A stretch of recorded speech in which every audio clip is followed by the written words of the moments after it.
Ubani oneminyaka amakhulu amahlamathathu nanhlanu, insika zabo zokuphila ziyawohloka njengoba bekhona, bekholelwa ukuthi isikhathi sabo sokuphumelela sesidlulile, amathuba asephelile, futhi sekusele ukubheka nje isikhathi siphela. Kodwa ngithi, ngokuphambene nalokho, iminyaka yenu engcono kakhulu ingaqala manje. Kungakhathaliseki ukuthi uwa kangaki, ubolekile kangaki, noma zingaki izicabha ezivaliwe phambi kwakho uma uqonda lokho engizokuxelela khona, impilo yakho iyoshintsha ngendlela abantu abazokungakholelwa. Eminyakeni engama5,500, nakweminye eminyakeni ngaphezulu kwalokho, abantu abaningi bayangitshela ngokuthi, kwenzekani uma sekwephuze kakhulu? Kwenzekani uma ngonakalisa okuncane enginawo? Kwenzekani uma ngingenaso amandla okuqala kabusha? Ngiyaqonda ukungabaza kwenu. Kodwa-ke, yilokhu okuyishintsho elikhulu, ukuhlola kubangelwa yinto ethile, imbangela ingumphumela. Impumelela iyimithetho yokuqala, ukuhlola kuyimithetho yesibili. Ngokukuqonda lokhu, impilo yami yashintsha, futhi neyenu ingashintsha. Uma uneminyaka engama5,500, 60, 70 noma ngaphezulu, akuyona iminyaka ekuvinelayo, kodwa yiyona ndlela ophila ngayo. Ubuchopho bakho bufana nesikhungo sokuxhumanisa, ngokusebenzisa imibono ethile, usebenzisa amaqembu athile amaseli ebuchopho. Lokhu kushintsha indlela osebenza ngayo, futhi ngokushintsha indlela osebenza ngayo, ushintsha lokho okuqala ukukhetha.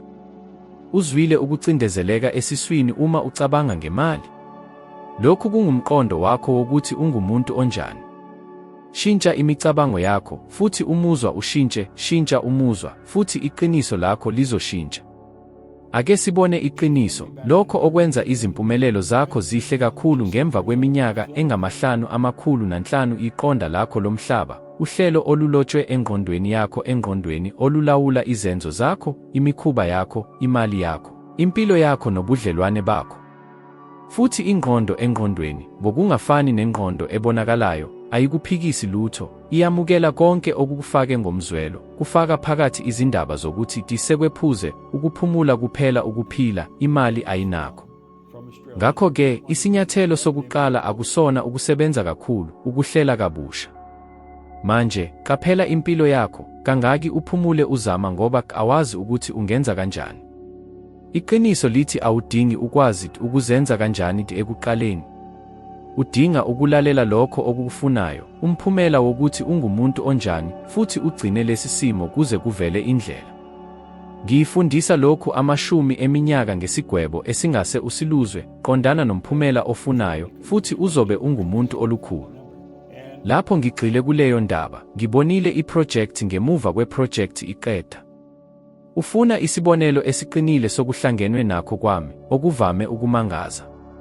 Ngangihlala egaraji, ngineminyaka engaphezu kwama-70, futhi ngingakhela ngengqondo istudio lapho ngingasebenzisa khona amakhamera amaningi, ngisakazeke emhlabeni, neqembu lihlale kwamanye amazwe. Ngaligcina isimo, ngihambisana nezenzo nokuthi ngumuntu onjani, futhi namhlanje ngirekhoda esitudiyoni esikhipha umsindo, ngenjiniyela ePhoenix, nokuqondisa okuqondile eDallas kulandelwa isikhathi sangempela. Ngibone leli zindawo ngaphambi kokuba likhona. Ngemuva kwalokho, ngithole abantu abalungile, imali edingekayo, izinqumo ezifanele. Ukuhlola? Yebo. Kodwa ngoba ukuthi ungumuntu onjani kufike kuqala. Uma ucabanga, kodwa anginaso amandla ami ngaphambili, ake ngikwethule iqiniso elihlukile, ngokuhambisana nokuthi ungumuntu onjani, ngasebenza ngamandla kakhulu kunabantu abaningi abaneminyaka engama-22, futhi ngangisondele eminyakeni engama-82. Amandla awonawo iminyaka, yiyona ndlela ophila ngayo. Manje, ake sikusebenzise lokhu ekuphileni kwakho kwansuku zonke, ngendlela elula, eqondile neqondile. Okokuqala, ukuxilongwa okuqotho kokuthi ungumuntu onjani. Namuhla, akusilo kusasa, yenza ukuhlala phansi kathathu ngosuku, ekuseni, ntambama nobusuku, bese uzibuza, ngingazizwa kanjani ngicabanga ngemali, impilo nesikhathi. Chaza ngegama elilodwa. Khumbula, ukuzwa kuyiqonda ukuthi ungumuntu onjani. Uma umuzwa ucindezelekile, ukwesaba, icala, ukukhathazeka, usebenza ngendlela evikela ngokwemvelo izikweletu, ukulibaziseka namathuba alahlekile. Ukuqaphela kuphela kushintsha indlela ophila ngayo. Okwesibili, isithombe esicacile nesifiso sokuthi ungumuntu onjani. Thatha ikhadi bese ubhala i-ocreative, hayi lokho okuphumayo, kodwa lokho okuqinisile ofuna ukuba yikona eminyakeni engama-500 noma ngaphezulu, ukukhokha izikweletu nokwakha isikhwama semali sezinyanga ezili-12. Ukuqala ibhizinisi elikuvumela ukuba usebenze amahora angama-20 ngesonto, ukwakha impilo ekuvumela ukuba udlale nabazukulu bakho ngaphandle kokudabuka. Chaza njengoba sekusemqondweni bese ufunda ngokuzwakalayo nsuku zonke ngomzwelo. Kungani? Ngoba lokho okukukhomba engqondweni yakho ngomzwelo kuguqulwa sibe yisifiso, futhi isidingo shintsha isimo sakho. Isimo esisha sithwala umzimba wakho esenzweni. Isenzo senza ukuhlola kushintsha umphumela. Yindlela izingqikithi ezisuka ngayo. Okwesithathu, shintsha ukwenza kanjani yisiphi isimo esidingeka yilokho. Zibuze, ngingumuntu onjani, ngemikhuba, ulimi, indawo, ukuze ngihambisane naleli qiniso. Eminyakeni engama-500 noma ngaphezulu, lokhu kungasho ukuthi unomkhuba wokwenza izinto wamaminithi angama-20 wokufunda izimali eziyisisekelo, ukuhamba kwamaminithi angama-30 ukushintsha isimo sakho sengqondo, nokukhuluma masonto onke nomuntu osevele ephila lokho ofuna ukukwenza. Awuphishekela imali, ulalela amazinga olukwazi ukulawula kahle imali. Uba yilokho ocabanga ngakho. Khetha imicabango yakho kahle. Okwesine, hambisana nezenzo ezincane nendlela ophila ngayo entsha. Isibonelo esisebenza kubantu abaningi, xazulula isikweletu ocingweni lwemizuzu engama-15 namuhla, hayi ukonga, kodwa ukuzibonisa ukuthi ungashintsha iqiniso ngokushintsha isimo sakho. Thengisa izinto ezintathu ongazisebenzisi ekhaya bese ubeka imali ku-akhawunti ebizwa ngokuthi ukuthula, hayi ngenani, kodwa ngezingqondo zokuthi kunomnotho. 3. Cinga ngokukhuluma nomuntu oneminyaka eyi-10 phambili kwalokho ofuna ukukwenza, ukusondelana kulungisa indlela ophila ngayo. Qaphela ukuthi lezi zenzo zishintsha umuzwa wakho ngesonto elifanayo. Kungukuhlanganisa nokuthi ungumuntu onjani ekuphileni. Okwesihlanu, vivisela ingqondo yakho umsindo.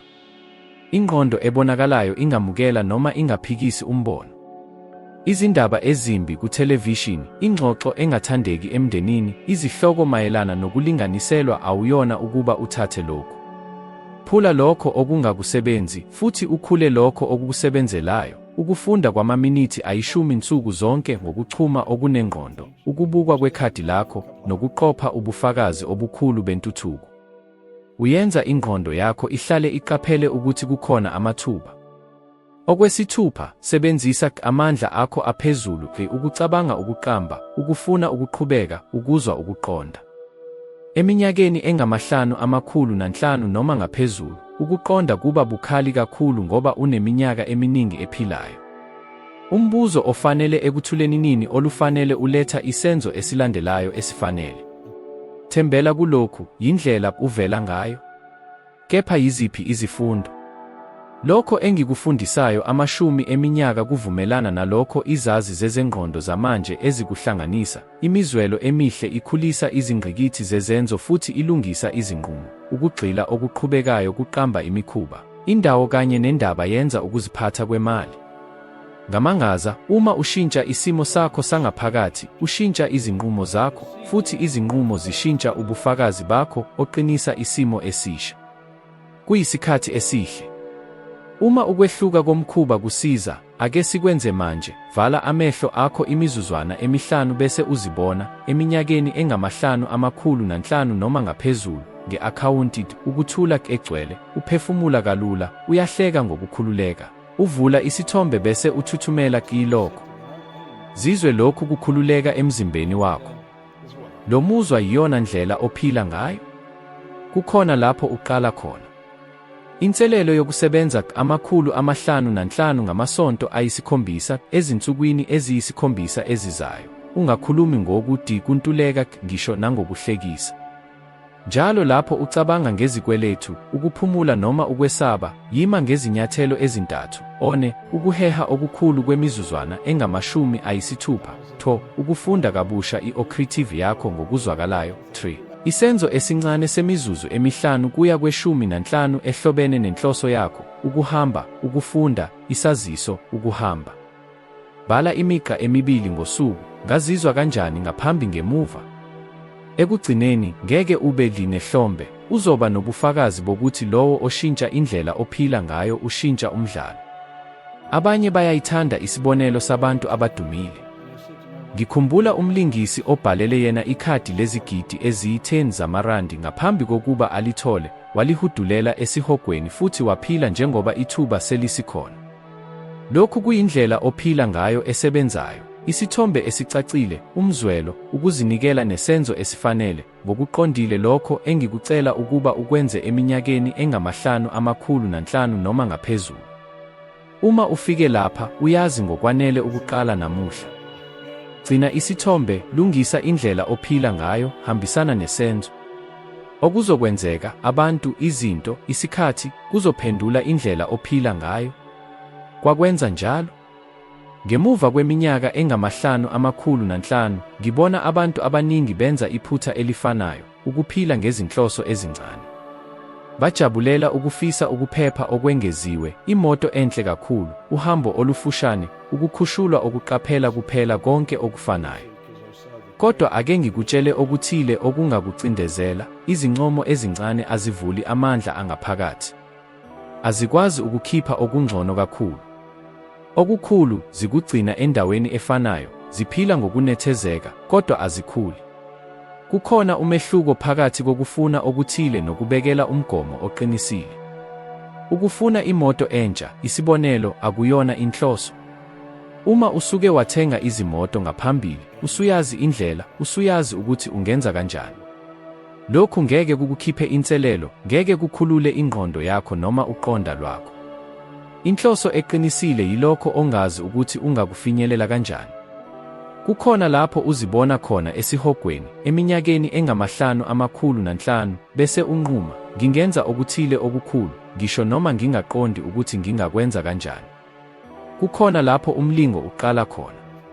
Ngithanda ukubiza lokhu nge-ocretive, inhloso yokudala.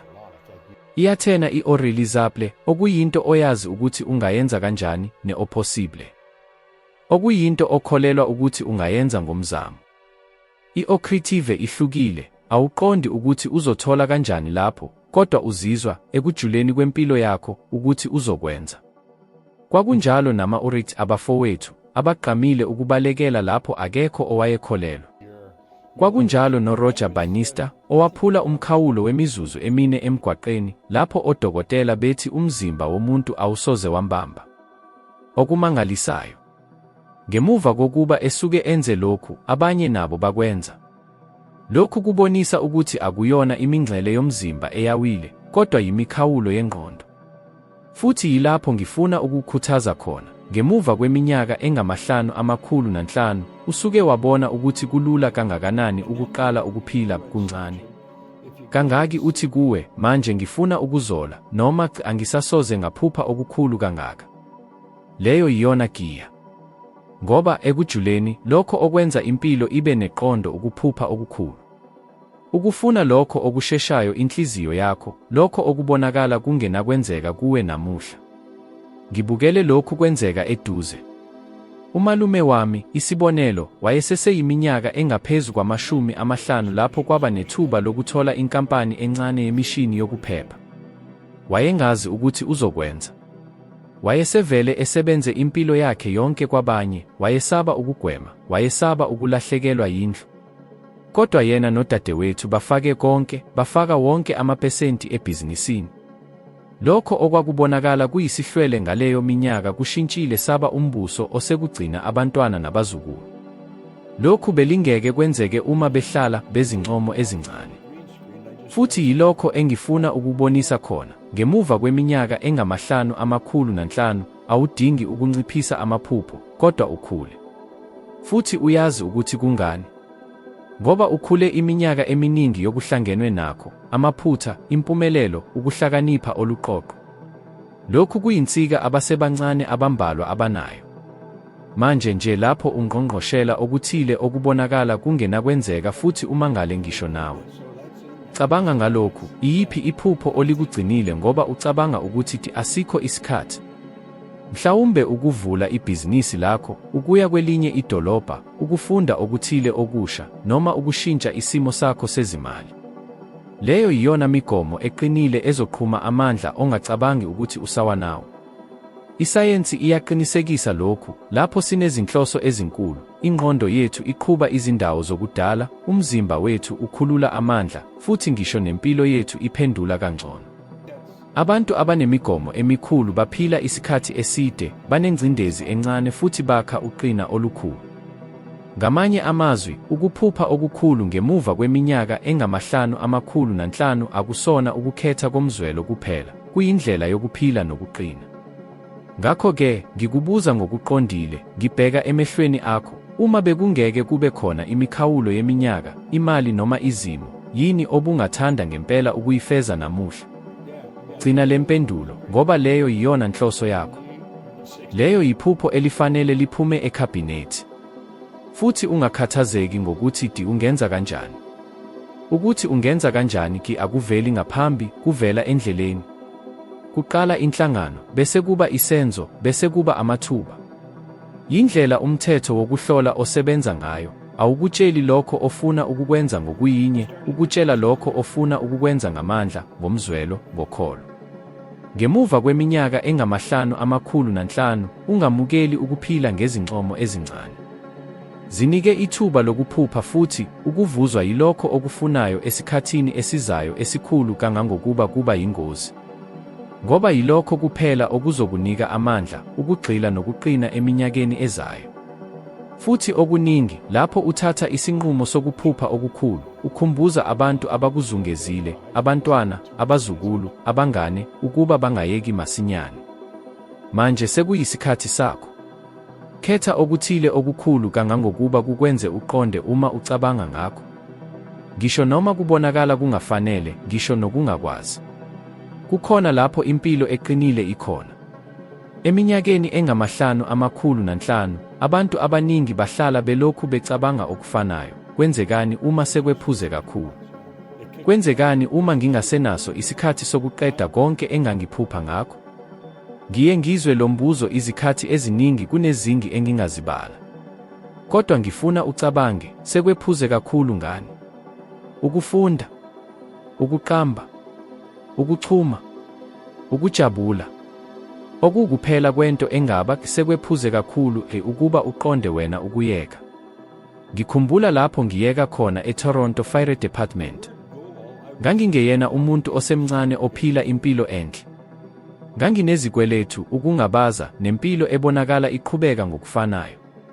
Uma ngikholelwa ukuthi sekwephuze kakhulu ukushintsha, mhlawumbe ngingase ngibe mkhulu ngilila lokho engingaba ngikwenze. Kodwa ngathatha isinyathelo ngaphandle kwanoma iyiphi iqiniso lokuphila, futhi impilo yami yashintsha. Akuzange kube yihlombe, kwaba ukukhetha. Abantu abaningi bakholelwa ukuthi ngemuva kweminyaka engama-5,000, ubuchopho abusalutholi. Kodwa isayensi yezinzwa ibonisa ngokuphambene. Ubuchopho bethu bunalokho okubizwa ngokuthi ukulungiselela, ikhono lokwenza uxhumano olusha kuze kube lusuku lokugcina lokuphila. Lokhu kusho ukuthi ungafunda, uzishintshe, uqale ibhizinisi, uthuthukise impilo yakho futhi uthuthukise izinto ezintsha.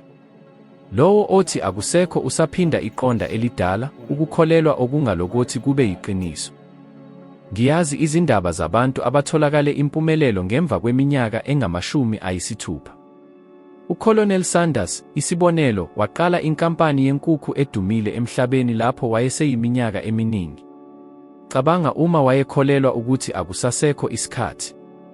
Yilokhu okuyikho, kungakhathaliseki ukuthi uneminyaka engama-5,000, 65 noma 75, iminyaka ayiyona ingcindezi. Ingcindezi ukukholelwa ukuthi sekwephuze kakhulu.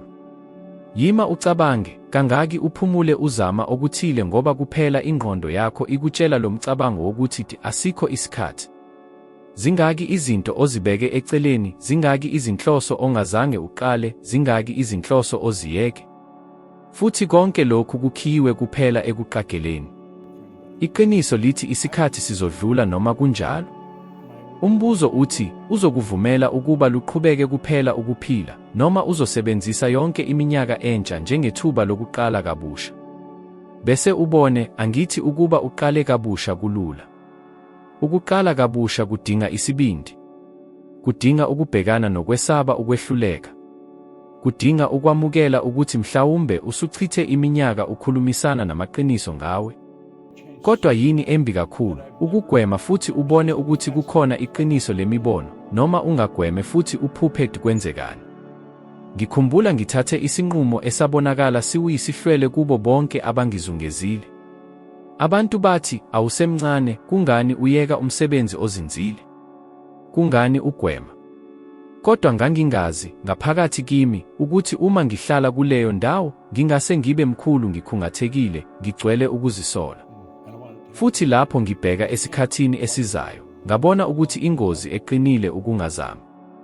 Ngakho-ke, ngikubuza ngokuqondile, yini oyishiyayo ngoba ukholelwa ukuthi sekwephuze kakhulu? Ukuvula ibhizinisi? Ukubhala incwadi? Ukuya endaweni owayephila ngayo? Ukushintsha isimo sakho sezimali? Yini esakhula ngaphakathi kwakho? Ngoba leso sifiso asikho lapho ngengozi. Liyisibonelo. Yibizo. Futhi uyazi ukuthi kwenzekani uma unquma ukungasinaki leso bizo. Uqala ukuphela ngaphakathi. Izifundo zibonisa ukuthi abantu abakholelwa ukuthi asikho isikhathi bakhula ukukhathazeka, ukucindezeleka okukhulu, futhi ngisho nezinkinga zomzimba. Ngakolunye uhlangothi, lowo ozenza aqale kabusha, lowo obeka imigomo emisha ngisho nasebugqwebeni, uphila isikhathi eside, unawo amandla futhi uthuthukisa impilo. Akuyona ifilosofi, iyisayensi. Ngingaqinisekisa into eyodwa, ukuzwa ukushintsha ngemva kweminyaka engama500 kuyakhulula. Kungathi unempilo yesibili, kodwa ngaleli thuba unethile okuthile ongalinayo ngaphambili, okuhlangenwe nakho. Usazi ukuthi yini engekho, usuke wafunda ngamaphutha, usuqokele izifundo. Kungathi uqala umdlalo omusha, kodwa manje unekhadi lonke esandleni. Futhi uma ukungabaza kusakhona, kepha kwenzekani uma ngihluleka? Khumbula, ukuhluleka ukuzama kuyaphambili kunokwehluleka ngaphandle kokuzamile.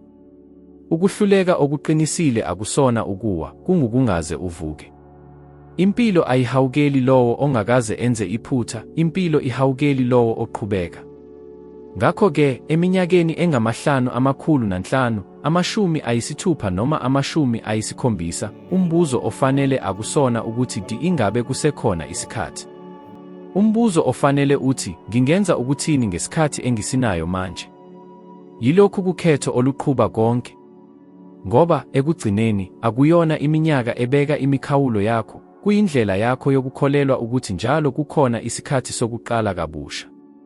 Ngemuva kweminyaka engama500, abantu abaningi bahlala belokhu becabanga okufanayo. Bayazi ukuthi bangaphila kangcono, bayazi ukuthi bangathola okuningi, banohamba impilo, bajabulele impilo, kepha ngokusebenzayo. Bahlala bevaleleke ekuziphatheni okufanayo, bephinda imikhuba efanayo, beqopha imiphumela efanayo. Lokhu kwenzeka ngoba okuthile okungabonakali kulawula izinqumo zakho, iqonda lomhlaba. Iqonda lomhlaba lifana nohlelo olufakwe engqondweni oluqondisa indlela ocabanga, uzwa futhi usebenza ngayo. Futhi okuhle kakhulu ukuthi lihlala lisebenza, ngisho noma wazi ngokuthi ungenza okuhlukile. Kufanele usuke uzizwe lokhu. Unquma ukuthi uzokunakekela impilo yakho, uqale ngentshiseko, kodwa ngokushesha ubuye emikhubeni yakho yakudala.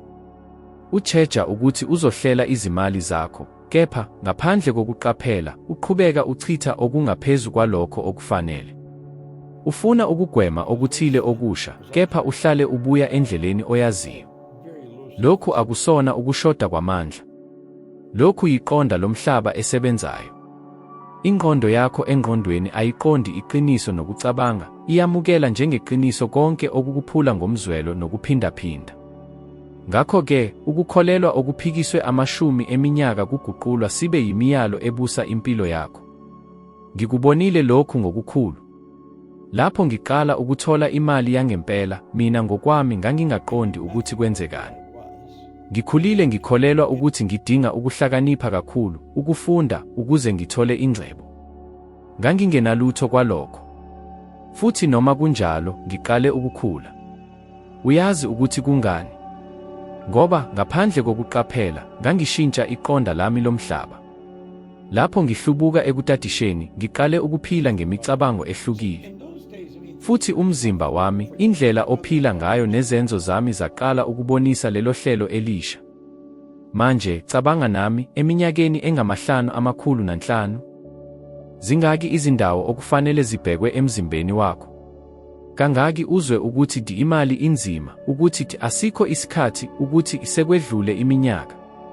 Kangaki uphikisa imicabango njengokuthi angihleli kahle izinombolo, anginaso ihlombe, angingakwazi ukushintsha? Yonke le miyalo yaba yimiyalo. Futhi impilo onayo namuhla yiqiniso leqonda lomhlaba olulimikele. Kepha le izindaba ezinhle, iqonda lomhlaba akusona isigwebo, kuphela uhlelo. Futhi wonke uhlelo lungabuyekezwa. Ukhona ukuthi ungakhetha ngokukhethekile imicabango emisha, uyigcine engqondweni yakho engaphansi komqondo, ngokuphindaphinda nokusebenzisa imizwelo, uze ithathe indawo yalezo ezingaphambili. Kufana nokuthi ushintsha umculo odlalayo engqondweni yakho. Ngisikisela ukuthi uzame lokhu okulula. Ezulwini lezinsuku ezisikhombisa ezizayo, yenza lokhu okulula, qaphela wonke umcabango omubi mayelana nemali, ingcebo noma impilo yakho siqu obuvela. Ubhale phansi. Bese ubhala isiqinisekiso esihle, esiphambene ngokuphelele. Ngokwesibonelo, uma ucabanga ukuthi imali inzima ukuyithola, shintsha ube ingcebo igeleza kimi kalula. Uma kuvela ukuthi anginalo isikhathi, bhala ukuthi ngaso sonke isikhathi kunesikhathi sokuqala kabusha. Funda lawo mazwi amasha ngezwi elikhulu, ngentshiseko, izikhathi eziningi ngosuku. Kungase kubonakale kuyisilima, kodwa akunjalo. Uqala ukuhlela kabusha ingqondo yakho engaphansi komqondo. Ngibonile abantu bashintsha impilo yabo ngalendlela. Owesifazane owayelandela izifundo zami, oneminyaka engaphezu kwama-60, wayethi akazange akwazi ukonga. Wayekholelwa ukuthi uzophila ebumpofu. Lapho eqala ukubhala imicabango yakhe bese eyihlanganisa amazwi okukhula, kwenzeka into emangalisayo, akazange nje akhokhe izikweleti zakhe, kodwa kungakapheli iminyaka emibili, wayesengona njalo futhi ebeka imali. Akashintshanga ngoba izinto eziningi zishintshile, kodwa ngoba umbono wakhe ushintshile. Manje, cabanga ngalokhu, yini eyeholela impilo yakho kuze kube manje? Yini oyazi ukuthi ungayishintsha, kodwa awushintshi? Umehluko phakathi kwalokho okwaziyo nalokho okwenzayo akuyona ukungabi nokuhlakanipha noma ubuvila. Umbono wakho. Uma uqonda lokhu, uyaqaphela ukuthi inkinga yangempela ayikho ukushoda kwamathuba noma iminyaka. Kuhlale kuyinkambo yengqondo ephikelela ukuphikelela endabeni endala. Futhi isixwayiso, uma ungalawuli lenkambiso, iyoluqhuba impilo yakho. Ungaphila eminyakeni eyishumi, 20, 30, kodwa ungashintshi umbono wakho, imiphumela izohlala ifana. Kufana nokugibela imoto ngebhreki elikhulu. Ngakho-ke, ngikumema, ungaphinda uqhutshelwe yizinkolelo ezindala. Khetha ngokukhethekile imicabango ofuna ukuyikhulisela engqondweni yakho. Qinisisa yonke imihla ngomzwelo nesenzo.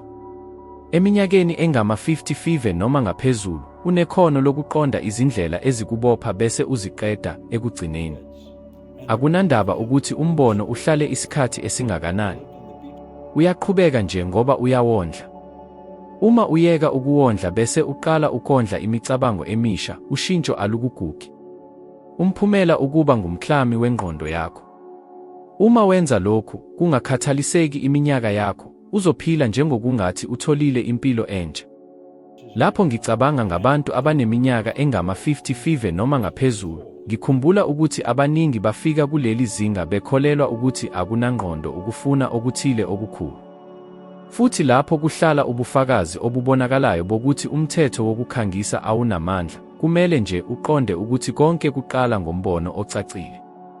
USteve Jobs, ngokwesibonelo, wayengazi ukuthi angenza kanjani iphone ngaphambi kokuyenza.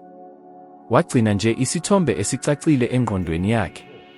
Wayengenayo incwadi, uhlelo oluqediwe, kodwa ukukholelwa ukuthi lowo mbono uzobe yiwona. Futhi leyo kucace kuye kwambeka ezingeni elifanele lokuheha abantu, abaphangi, amandla, konke okudingekayo ukuze afeze lokho okwakubonakala kungenakwenzeka. Manje, bheka omunye uhlangothi lwemali, uNikola Tesla. Omunye wabantu abahlakaniphile kakhulu emhlabeni. Wadala imiqondo nezinto ezisafundwa nanamuhla. Kodwa wafa empofu. Akukhona ngenxa yokushoda kwethalente noma imiqondo, kodwa ngoba umbono wakhe mayelana nemali wawuyisidingo. Wayekholelwa ukuthi izinto zakhe azinakufaniswa nengcebo. Futhi leyo nkolelo yamgcina ekude nengcebo. Lokhu kubonisa ukuthi ukuhlakanipha akwanele. Uma ijubane mayelana nemali libi, awuhoyi ingcebo, kungakhathaliseki ukuthi ukhanya kangakanani. Eminyakeni engama-55, lesi sifundo esinamandla. Mhlabenhle awuzange wenze into enkulu njengoTesla noma ushintshe imisebenzi njengoJobs, kodwa ngaphakathi kwakho kunamaphupho alindele ukucaca okufanayo. Futhi uma usakholelwa ukuthi akusekho isikhathi, cabanga, bangaki abantu esesibonile befinyelela ezingeni eliphezulu lempilo ngemva kweminyaka engama-60, 70 noma ngisho nama-80. Okunqunywa akuyona iminyaka, yijubane oyihambisayo. Ngikubonile lokhu ngokwami. Lapho nginquma ukwakha istudio yami, anginawo umbono wokwenza kanjani. Ngicabange nje ngokucacile, amakhamera, ukwahlukanisa umsindo, iqembu elixhunyiwe emadolobheni ahlukahlukene, konke kusebenza njengomsakazo omncane ekhaya lami. Ngiye ngilondoloze umbono, ngiye ngibekezelele, futhi ngokushesha nje ngithole abantu abafanele, amandla afanele, nalokho okwakukhona engqondweni yami kwaba yinto yangempela. Umthetho wokukhangisa usebenza ngale ndlela, awudingi ukwazi indlela. Udinga nje ukuba nombono ocacile futhi onamandla kakhulu ukuze ingqondo yakho engaphansi komqondo iqale ukuhambisa konke okuzungezile ukuze lokho kubonakale. Umphumela omkhulu, ngemva kweminyaka engama-55, awukona ukuthi usengakwazi yini ukunqoba. Ukuthi uzimisele yini ukulahla izinkolelo ezikubopha, njengoba uTesla angazange akwazi, futhi uma ulungele ukugcina umbono ocacile, njengoba uJobs enze. Ngokuba iqiniso lilula, awuhoyi lokho okukufunayo ngokuthambile, uheha lokho okukwazi ukukucinga ngokucacile, ukukuzwa ngamandla nokukukholelwa ngokuqinile. Futhi ngibuza, yimuphi umbono owuye walugcina? Ingabe umbono wemingcele, ukuthi isikhathi sidlulile, ukuthi amathuba asehambe? Noma umbono wesikhathi esizayo esingase sibe yingxenye enkulu, esingase siqale ukuqina namuhla, ngesikhathi onquma ukugcina lesi sitokosi? Eminyakeni engama-55 noma ngaphezulu, abantu abaningi bagcina amaphupho abo. Bayazitshela ukuthi akukwabi nansi, ukuthi manje sekuyisikhathi sokulondoloza lokho abanakho. Kodwa mhlawumbe abaqondi ukuthi konke abakufunayo sekukhona ngokwenzeka. Isayensi kanye nesizulu okufanayo, akukho okuqalwa, akukho okuqothulwa, konke kushintsha. Lokhu kusho ukuthi lokho okukufunayo sekukhona ngandlela thile, kulindele ukuba uzimisele ezingeni elifanele lokuheha. Ngikubonile lokhu lapho nginquma ukwakha istudio yami. Ekuqaleni, kwakungekho projekthi, ibhajethi eningiliziwe, noma iqembu eliqeqeshwe. Lokho okwakukhona kwakuyithombe elicacile engqondweni yami. Ngangibona amakhamera, izibani, ukwahlukanisa umsindo, imininingwane ngayinye. Ngiye ngilondoloze lo mbono, ngiwondle ngomzwelo, futhi kancane kancane, abantu abafanele bavela, amandla abonakala futhi lokho okwakuyiphupho nje kwaba yinto yangempela. Ngiye ngibambe isithombe kuze kube yilapho siba yinto engaphephekile. Futhi yilokho kanye okufanele ukwenze. Eminyakeni engama-55, unelungelo elikhulu, ukuhlangenwe nakho okuqoqiwe. Usephilile ngokwanele ukuqonda ukuthi izinkinga zihlale ziveleka, kepha uke wabona ukuthi izixazululo zihlale ziveleka. Ngakho-ke, kungani ungabazi ukuthi manje kuzohluka? Isizathu kuphela sokuthi mhlawumbe awukafinyeleli kulokho okukufunayo ngoba uye wahluleka ukugcina umbono. Khumbula, izwe lemfundo liyisithombe salokho okukugcina ngaphakathi. Uma ucabanga okuthile ngokucacile, ingqondo yakho engaphansi komqondo iyalubhalela njengento yangempela.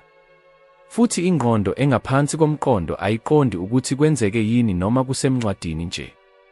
Kungakho abakhamba abakhulu, abaculi kanye nabaphathi bemisebenzi bahlale bephila isinyathelo esisodwa phambili, baqale bakhe ngaphandle, futhi baqale babone umphumela obonakalayo. Ungakwenza lokhu. Kodwa udinga ukuzimisela ukungalahli isithombe, ngisho noma isizathu sikhala, lokhu akunakwenzeka. Abantu abaningi kuleli zinga bangitshela, kepha ngizame ngaphambili futhi angikwazanga. Futhi ngihlale ngiphendula, awukwazanga ngoba uye wahluleka ngaphambi kwesikhathi. Uye walahla isithombe lapho sasisakha.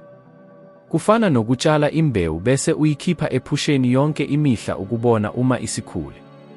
Akusebenzi kanjalo. Udinga ukutshala, ukuwunisela bese uthemba ukuthi inqubo engabonakali iyenzeka. Zama into elula, khetha iphupho oliligcinile eminyakeni eminingi. Mhlawumbe ukuvula ibhizinisi, ukubhala incwadi, ukuvakashela indawo ofuna ukuyivakashela, noma ukufinyelela ekuzimeleni ngokwezimali. Vala amehlo bese uzibona usuphila lokhu manje. Bona iminingwane, zwa imizwelo, njengokungathi sekwenzeka. Phinda lokhu yonke imihla. Le nqubo ayiyona into yokucabanga, luyilo lokuqeqesha ingqondo. Yindlela oqala ngayo ukuhambisana nejubane lakho. Futhi ungazikhohlisi, uma ushintsha ijubane, ushintsha konke. Abantu abasha bavelana ekuphileni kwakho, imiqondo ehlukile ibonakala, amathuba angabonakali ngaphambili aqala ukubonakala. Ukuzalwa kuphendula isimo sakho. Futhi uma uqhubeka ugcina isithombe isikhathi eside, impendulo iyakhula. Ngikubonile lokhu lushintsha impilo. Ngazi abantu, ngemva kweminyaka engama-60, baqala ukuphila lokho ababekuphupha. Omunye wabo wangitshela ukuthi uligcinile iminyaka eminingi, isifiso sokuvula ihostel encane. Wayehlale esinika, wayehlala eziphendukela yena ukuthi sekuthuthukile. Kodwa lapho enqamula ukucabanga lokhu yonke imihla, wathola abantu abathengisa, abalingani futhi ngokushesha wayephila lokho ayekucacile. Namuhla uthi usizi lwakhe kuphela ukungakholelwa ngaphambili. Ngakho-ke, ngibuza, yimuphi umcabango owuye walugcina ngoba ucabanga ukuthi akunakwenzeka? Eminyakeni engama-55 noma ama-65, usenesikhathi sokuwenza ube ngowangempela. Isinyathelo esisodwa okufanele usithathe manje ukugcina isithombe, ungasilahli, futhi uzimisele yonke imihla ezingeni lelo phupho seliyinto yangempela. Ngokuba yilapho okungabonakali kuqala ukuhambisana, futhi okungenakwenzeka kube yinto engaphephekile. Eminyakeni engama-55 noma ngaphezulu, iminyaka akuyona imingcele, luyisihluthulelo, ngoba useqoqile okuhlangenwe nakho, usudlulile izinselele futhi usunesiqondiso esidingekayo sokuhambisana nejubane lakho nalokho ofuna ngempela ukukwenza. Umphumela omkhulu ukubona ukuthi lokho okukugcina engqondweni yakho nasemhlweni wakho kuyashintsha impilo yakho, kungakhathaliseki ukuthi sekusile isikhathi esingakanani. Futhi manje, ukuze uqhubeke nale nqubo yokukhula bese uba umuntu ongcono kunalokho okukhona namuhla, buka ividiyo elandelayo evela esikrinini sakho. Ngiyabonga ngokuba nami kuze kube manje futhi ngilindele ukukubona ekuhlanganyeleni okulandelayo.